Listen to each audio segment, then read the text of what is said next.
Job వెసెస్ ministry, ఏది దేవుని పిలుపు? జాబ్ చేసేవాళ్ళు దేవునికి తక్కువ సేవ చేస్తున్నారా, లేక ఫుల్ టైం మినిస్ట్రీలో ఉన్న వాళ్ళే నిజంగా దేవుని పిలుపులో ఉన్నారా? ఇది చాలా మంది క్రిస్టియన్స్లో ఉన్న డౌట్. ఈ రోజు అదే విషయాన్ని సింపుల్గా చూద్దాం.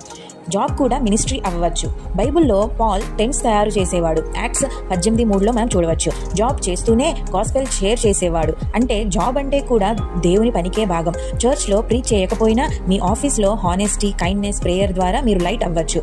మినిస్ట్రీ అంటే పాస్టర్ అవ్వడమే కాదు. మినిస్ట్రీ అంటే కేవలం పల్పిట్ మీద ప్రీచ్ చేయడం కాదు. డాక్టర్గా పనిచేస్తూ పేషెంట్స్కి హోప్ ఇవ్వడం, టీచర్గా పిల్లలకు గుడ్ వాల్యూస్ నేర్పడం, బిజినెస్లో ఇంటెగ్రిటీ చూపడం, ఇవన్నీ కూడా దేవునికి చేసిన సేవే. కొలెసియన్స్ 3:23లో ఏమని ఉంటుందంటే, do everything as unto the lord.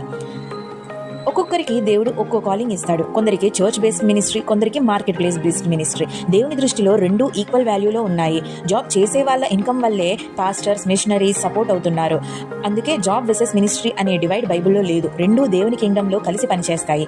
Job చేస్తున్నా, మినిస్ట్రీ చేస్తున్నా అసలు క్వశ్చన్ ఏంటంటే, మీరు చేస్తున్న పనిలో దేవుని గౌరవపరుస్తున్నారా?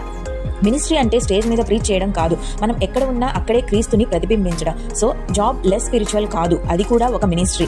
ఈ వీడియో నచ్చితే లైక్ చేయండి, మీ ఫ్రెండ్స్తో షేర్ చేయండి. ఇంకా ఇలాంటివి మిస్ కాకుండా సబ్స్క్రైబ్ చేయండి.